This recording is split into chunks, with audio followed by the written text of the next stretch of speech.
지록위마. 지성의 대명사라고도 할 대학 교수들이 올해의 상징어로 지록위마를 선택하였다고 한다. 이 사자성어는 간단히 말하면 사슴을 가리켜 말이라고 한다는 뜻이다. 그러나 이 사자성어가 태어나게 된 배경을 보면 사뭇 그 사연이 길고도 깊다. 진시황 시대의 문골이 권력과 맞닿아 있기 때문이다. 영생불사를 꿈꿨던 진시황도 순행 중에 아들 20명을 남겨두고 패자인 부소에게 보낼 직서를 자신의 측근인 환관 조고에게 맡기고 병들어 죽었다. 그러나 진시황이 죽었다는 사실은 철저히 비밀에 붙여졌다.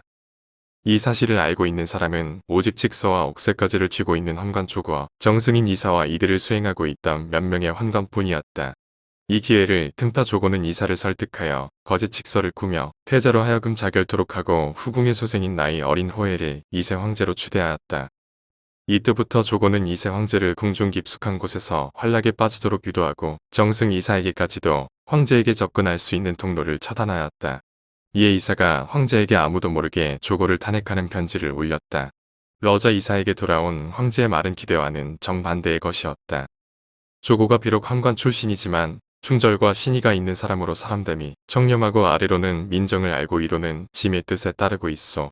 그를 의심하지 마시오. 이후 조고는 이사를 모반죄로 몰아 죽였다. 수도 없는 왕자들과 옛 신하들을 처형하고 나서 승상이 되자 명실상부한 조정의 실권자가 되었다. 그러자 이제는 역심이 생겼다. 훗날 자신이 황제로 등극할 적에 과연 몇이나 자신에게 충성할 것인가를 시험해 보고 싶은 마음으로 사슴을 황제에게 바치면서 말했다. 폐하, 말 한 피를 바치오니 거두어 주소서. 그러자 황제는 그것이 어찌 말이냐. 사슴을 가지고 말이라고 하다니 승상은 농담도 잘하시오 하고 말하자 주위에 있던 사람들 중에서 더러는 말이라고 하고 또 일부는 사슴이라고 하는 사람도 있었다. 조고는 사슴이라고 말한 사람들을 일일이 기억해 두었다가 죄를 덮어씌워 죽였다. 그러자 이제는 조고가 사슴을 말이라고 해도 아무도 이에 대해 거역하는 사람이 없게 되었다.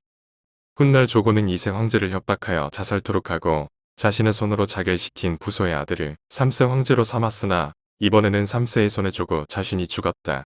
진나라의 조정이 이렇게 황관 한 사람의 손에 의해 처참하게 농락당하다가 폐허가 되다시피 하자 천하의 군웅들이 들고 일어났다. 유방이 쳐들어와 3세 황제의 항복을 받아내고 뒤이어온 항우는 황제의 목을 쳤다. 진시황의 진나라는 이렇게 해서 문을 닫았다. 이런 고사에서 나온 지록 이 말을 교수들은 왜 이 시점에서 올해의 사자성어로 선택하였을까를 우리는 심각하게 받아들여야 한다. 우리는 지난 얼마간 청와대 문건 유출과 함께 문고리 권력 3인 방해라든지 십상시라는 말을 귀가 따갑게 들어왔다. 한마디로 고사 속에서나 찾아볼 수 있는 불길한 말을 상기시킬 수밖에 없는 무슨 연유라도 있는 것일까? 십상시란 무엇인가? 삼국지에서나 보던 얘기다.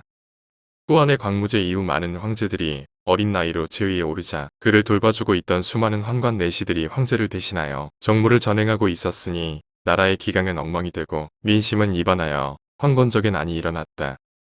이를 본 군웅들이 들고 일어나 저마다 십상시를 물리치고 한나라를 재건하자는 기치를 높이 들었다.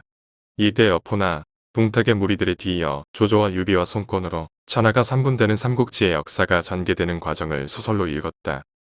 느닷없이 십상시라는 망령을 불러와 나라를 온통 시끄럽게 한 장본인이 누구인가와는 관계없이 문고리 권력이나 그를 둘러싸고 있는 헌관들이 있다는 소문만으로도 국민들은 피곤하고 창피하다. 대통령이 심기일전 문고리 권력을 감싸 안는 자세부터 고치는 것이 모든 잡음의 진원지를 청소하는 길이 아닐까 싶다. 김중희 초대 환경부 장관